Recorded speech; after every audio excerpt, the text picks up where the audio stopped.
What's up, guys? It's Jordan here from LuxCor Studios. I'm going to talk about something besides Oracle of Malaise today because we're in the middle of some overhaul on the castle crawl, making it better, and some art fixtures, so there's really nothing to show just yet. Before I felt confident in opening LuxCor Studios, I realized there's one single issue that I had not overcome yet. I had never been a part of a game from start to finish. My first job in the industry was at Carbine Studios, right when we launched our MMO WildStar. With that, I got a ton of experience handling the stresses of launching one of the hardest genres to launch. We dealt with DDoS issues, mass bugs, changing design decisions to accommodate the massive player base that we had gained basically in an instant. It was a phenomenal time, and I loved every second of it. But I hadn't had any experience in the build up to that, only with the launch and the post-launch. My next job was working on Rend.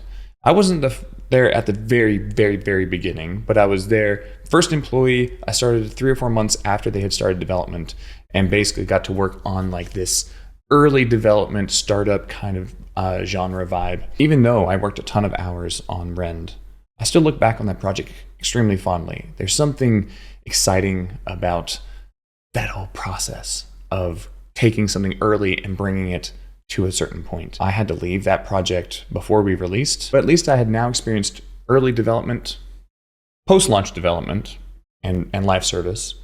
But now I had nothing really in the middle of getting to a playable state and a launch, but nothing like getting that polished down. Enter Clockwork Revolutions within Exile. I got to experience a little bit more of a development process and got to experience like taking things to a little more polished state than from Frostkeep. But even with all that experience, I had an issue that was weighing on my confidence, and that was I didn't know if I could take something from concept, from idea, and bring it to completion. Then, Christmas 2022, in Exile, I got 2 weeks off for Christmas. I decided I was going to take an idea and then see how close could I get, and could I even do it in the 2 weeks that I had off? Obviously, the first problem that you have to come up with is, what's your idea? Thankfully, I have a 3-year-old daughter at home. She came up to me and, can you make me a kiddie game, please? Now, honestly, if you have kids, kind of impossible to argue with that. Step 1 down, I had an idea. I was going to make a game about a little girl that was running around the neighborhood trying to find cats that she wanted to pet and spend some time with. I knew that if I wanted to make a game, I wanted to do it in Godot. I had my idea, and I had my engine. The next step was easy for me. I just took the plunge. The girl needed to be able to run around, find cats, pet cats, run into buildings and make sure that they had collision. And if she couldn't find a cat, have an arrow point. Art was my next challenge. So I went to itch.io, Game Dev Market, Humble Bundle assets, and decided to download those and start working with them. Lastly, I needed some really good sound effects that were whimsical in nature. Really, honestly, the most important one was I needed the cats to meow, and then I needed them to purr. I guess those are 2 most important ones. My wife always tells me to give, critiques in a shit sandwich, compliment. But I figure if I'm going to have to eat shit, I might as well get it out of the way first and then get to the other good stuff later. The first one was bugs, and more bugs. A lot of these would have been easily solved if I had had more experience working with the engine that I had chosen. I caused a lot of problems because I didn't fully understand it. And so a better understanding of the engine would have solved a significant amount of these bugs. My second thing that went wrong was time. I love this principle called the Peter Principle, which is the amount of time it takes to do some work will be equal to the amount of time allotted to it. So if you say something's going to take a week, it's going to take a week. If you say it's going to take an hour, it's going to take an hour.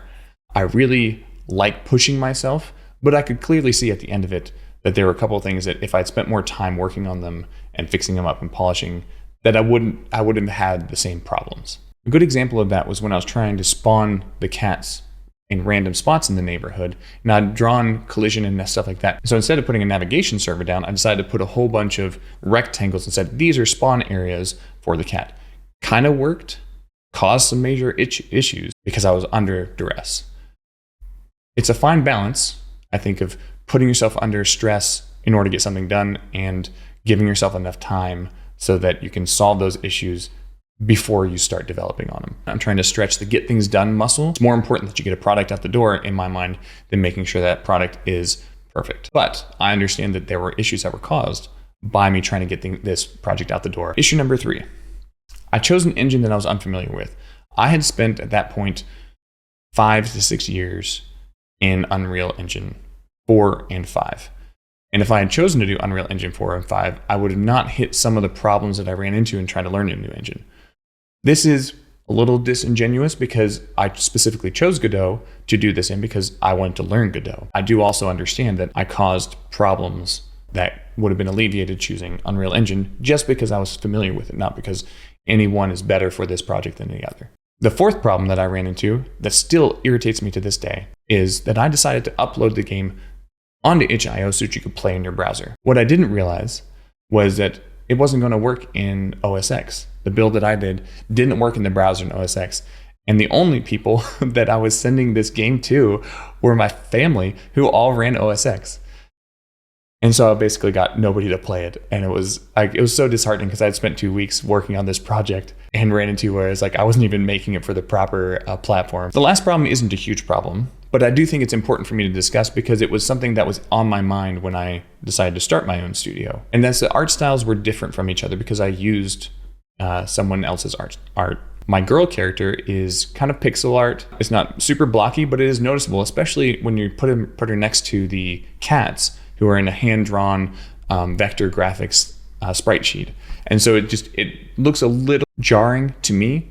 My daughter doesn't care, but I do. And I realize that when I do LuxCor and I'm actually making a game that I'd like to publish, making sure that the art styles are the same is extremely important to me. So what went right? Well, I made a game from concept and idea to completion, published in 2 weeks. Actually, less than 2 weeks. I think it took me a total of 8 days. That's not nothing. And it's a huge confidence booster to be like, maybe I can make my own studio. Maybe I can make my own games. Maybe I can bring this hopes and dreams of the last 10, 15 years to fruition. And it was one of the huge catalysts that led me to opening my studio now. One of the things I did really well was I scoped my game properly. The gameplay loop is tight, and I didn't add much complexity to it. And there's a couple reasons for that. One, I knew if I added more complexity, I would not be able to finish in time. And two, my target audience, 3-year-old kid, you can't even see it down here, 3-year-old kid, is not going to understand the game if it's more complex. So I had to make sure I kept it simple, tight, and not a lot of options, which allowed me to finish.